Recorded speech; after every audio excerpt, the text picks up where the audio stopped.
சனிக்கிழமை பசங்களுக்கு university competition power lifting competition இருக்குது. அதனால் எல்லா பசங்க ஃபுல்லாக ப்ரெஷரில் இருந்தாங்க. அந்த ப்ரெஷரை போக்கலாம்னு சொல்லிட்டு பசங்கிட்ட சரி நம்ம ஜிம்முக்குள்ளேயே ஒரு காம்படிஷன் வைக்கலாம்னு சொல்லிட்டு நம்ம ஜிம்மு வெயிட் வேணாம் வேறு ஜிம்முக்கு போகலாம்னு சொல்லிட்டு வத்தலகுண்டு சோல்ஜர் ஜிம்முக்கு போனோம். அந்த சோல்ஜர் ஜிம் பழமையான ஜிம்மு.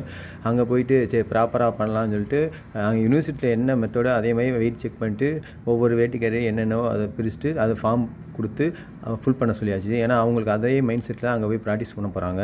ஒவ்வொருத்தரும் ஃபார்ம் ஃபுல் பண்ணுறது அவங்கவுங்க கேட்டகரி பேர் வச்சோன்னே வரிசையாக வந்துட்டு ஃபஸ்ட் அட்டம்ப்ட் சுதன்கிற பையன் வந்து 3 அட்டம் பண்ணான். 145 வரைக்கும் தூக்குனான். 2 பவுட் பண்ணான். ஃபஸ்ட் அட்டம்ப்ட் தான் தூக்குனான். அடுத்து டோனி வந்து அவன் கேட்டகரியில் அதிகபட்சம் 180 வரைக்கும் தூக்குனான். 170 கொடுத்தான். மற்ற 2 அட்டம்ப்ட்டும் ரெண்டாவது அட்டம்ப்ட் ஃபெயில், 3ஆவது அட்டம்ப்ட் பாஸு. சந்தோஷ் வந்து இவன் வெயிட்டில் வந்து 180 கொடுத்தான். First attempt pass, second attempt slip ஆகிடுச்சு. தேர்ட் அட்டம்ப்ட் 210 கொடுத்தான். அது பவுல் பண்ணிட்டான். ஹரிஷ் பாபு வந்து அவன் வெயிட்டில் 170 கம்ப்ளீட் பண்ணான். ஒரு இது பவுல் பண்ணான், 2 இது பாஸ் பண்ணான். 3ஆவது ராஜாமணி அவர் வெயிட்டில் கம்ப்ளீட் பண்ணார். 3மே தூக்கிட்டான். அடுத்து ஸ்குவாடுக்கு போயிட்டான். ஸ்குவாடில் சுதன் 3 அட்டம்ப்ட்டு அதிகபட்சமாக 130 போட்டான். ஃபஸ்ட் 2 அட்டம்ப்ட்டு கரெக்ட் பண்ணிட்டான். 3ஆவது அட்டம்ப்ட்டு பவுல் பண்ணிட்டான். அடுத்து ஹரிஷ் அதிகபட்சம் 110 போட்டான். மற்ற 2 பவுல் பண்ணிட்டான். 3ஆவது சந்தோஷ் ஃபஸ்ட் அட்டம்ப்ட் 180 போட்டான். 2ஆவது அட்டம்ப்ட் போகிறப்ப கால் இன்ஜுரி ஆனவனே அப்படியே விட்டுட்டான்.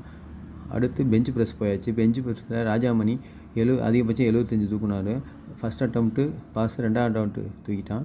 அடுத்து டோனி 3 அட்டம்ப்ட்டு அதிகபட்சமாக 75 தூக்குனான். 2 அட்டம்ப்ட்டு பாஸ் ஆகிட்டான். 3ஆவது அட்டம்ப்ட்டு பவுல் பண்ணிட்டான். அடுத்து சந்தோஷ் வந்து ஃபஸ்ட் அட்டம்ப்ட்டு 80 கொடுத்தான். 2ஆவது அட்டம்ப்ட்டு 100 கொடுத்தான். 3ஆவது அட்டம்ப்ட்டு 110 கொடுப்பா பவுல் பண்ணிட்டான். அவ்வளோதான் முடிஞ்சு. அடுத்து டிஸ்ட்ரிபியூட் பண்ணுறதுக்கு ஜிம் கலைச்சலோட அப்புறம் மாஸ்டரோட பையன் சுதன் வந்திருந்தான். சுதன் ஏற்கனவே டிஸ்ட்ரிக்ட் காம்படிஷன் தான் பண்ணியிருக்கான். Power lifting பண்ணிக்கிருந்தான். இன்ஜுரினால இப்போ கொஞ்சம் ரெஸ்ட்டில் இருக்கான். வரிசையாக எல்லாத்தையும் டிஸ்ட்ரிபியூட் பண்ணிவிட்டு பசங்களுக்கு ஒரு மகிழ்ச்சி. இந்த இதை எதுக்கு நடத்துகிறோம்னா பசங்களுக்கு என்கரேஜ். நீங்கள் ஒரு சிறந்த கோச்சாக இருந்தீங்கன்னா பசங்களை என்கரேஜ் இந்த மாதிரி சின்ன சின்ன காம்படிஷன் வச்சுன்னா என்கரேஜ் பண்ண முடியும். நான் மேக்ஸிமம் பாடி பில்டிங் காம்படிஷன் தான் கண்டென்ட் பண்ணுவேன், கோச் பண்ணுவேன். இந்த மாதிரி கஷ்டப்படுற பசங்களுக்கு பவர் லிஃப்டிங் யூனிவர்சிட்டி லெவலில் பவர் லிஃப்டிங் ப்ராக்டிஸ் பண்ணுறது அவங்களுக்கு யூஸ்ஃபுல்லாக இருக்குது.